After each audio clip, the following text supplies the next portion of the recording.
तब हम लोग भी आज प्रदेश की राजधानी लखनऊ में,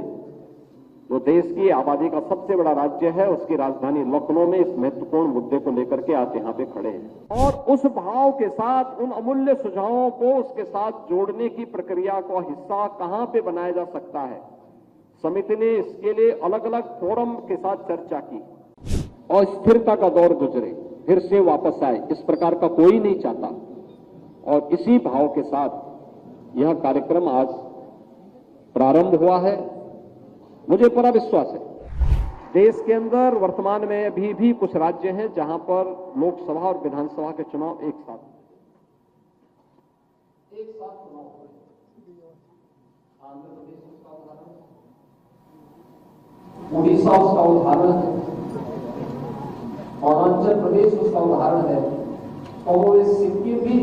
उसी तर्ज पर आगे है। अन्य राज्यों के लिए भी उस प्रकार की एक व्यवस्था बनाना, लोकसभा चुनाव के साथ राज्य विधानसभाओं के चुनावों को संपन्न करना है।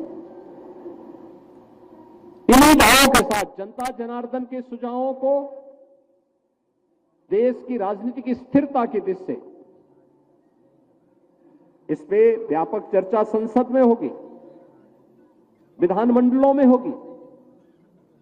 और उस भाव के साथ उन अमूल्य सुझावों को उसके साथ जोड़ने की प्रक्रिया का हिस्सा कहां पे बनाया जा सकता है।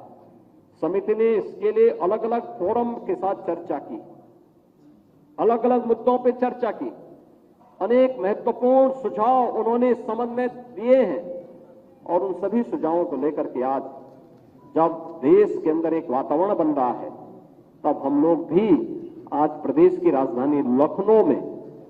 जो देश की आबादी का सबसे बड़ा राज्य है, उसकी राजधानी लखनऊ में इस महत्वपूर्ण मुद्दे को लेकर के आज यहां पे खड़े हैं कि इस देश के अंदर व्यापक हित में विकसित भारत की परिकल्पना को साकार करने के लिए वन नेशन वन इलेक्शन के इस भाव को अब मूर्त रूप देने का समय आ गया है। जब आज उसकी प्रक्रिया आगे बढ़ेगी और अभी से तय होगा, एक रोड मैप तैयार होगा। रोड मैप तैयार होने के बाद यह तय होगा कि कैसे 2034 तक आते आते, जब लोकसभा का इलेक्शन 2034 में होगा, जनरल इलेक्शन 2034 में होगा, उस दौरान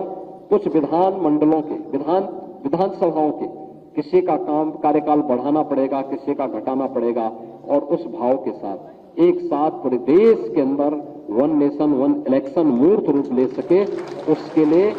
एक व्यापक जनमत को जागरूक करने के लिए हम सब आज यहां पर एकत्र हुए हैं। आप सोचिए, जो काम लोकसभा और विधानसभा का चुनाव एक साथ होकर के जितना पैसा बचाया जा सकता है, अगर जब विधानसभा के चुनाव अलग होते हैं, लोकसभा के अलग होते हैं,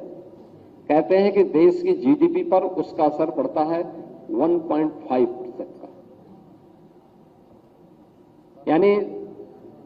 3-3.5 लाख करोड़ से लेकर के 4-4.5 लाख करोड़ तक का एक अतिरिक्त बोझ देश की अर्थव्यवस्था पर पड़ता है। आप सोचिए, इतना पैसा बहुत सारे राज्यों की वार्षिक बजट भी नहीं है।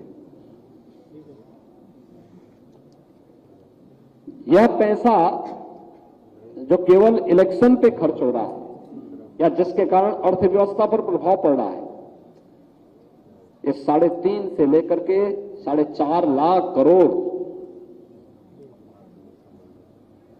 की धनराशि जो चुनाव पे खर्च होता है या जिसके कारण विकास बाधित होता है और अर्थव्यवस्था प्रभावित होती है, अगर यह अर्थव्यवस्था का हिस्सा बना रहे, विकास के कार्य सुचारू रूप से आगे बढ़ेंगे, तो अर्थव्यवस्था को सुदृढ़ करने में कोई कठिनाई नहीं, वो तेजी के साथ आगे बढ़ेगी। इस पैसे का उपयोग विकास के कार्यों के लिए किया जा सकता है और स्थिरता का दौर समाप्त होगा। याद रखना, इन मुद्दों पर वे लोग प्रखरता के साथ सामने आ सकते हैं जिनके लिए राष्ट्र प्रथम है, जिनके लिए स्वयं का स्वार्थ ही प्रथम भाव रखता है। उन लोगों के लिए मुद्दे कोई मायने नहीं रखेंगे, लेकिन जिनके लिए देश ही सर्वोपरि है, उन लोगों के लिए इसका एक मायने है। और मुझे लगता है हर भारतवासी इस मुद्दे का समर्थन करेगा, क्योंकि वह भी नहीं चाहता कि बार बार इलेक्शन से उसका विकास बाधित हो, बार बार इलेक्शन से लोक कल्याणकारी योजनाएं बाधित हो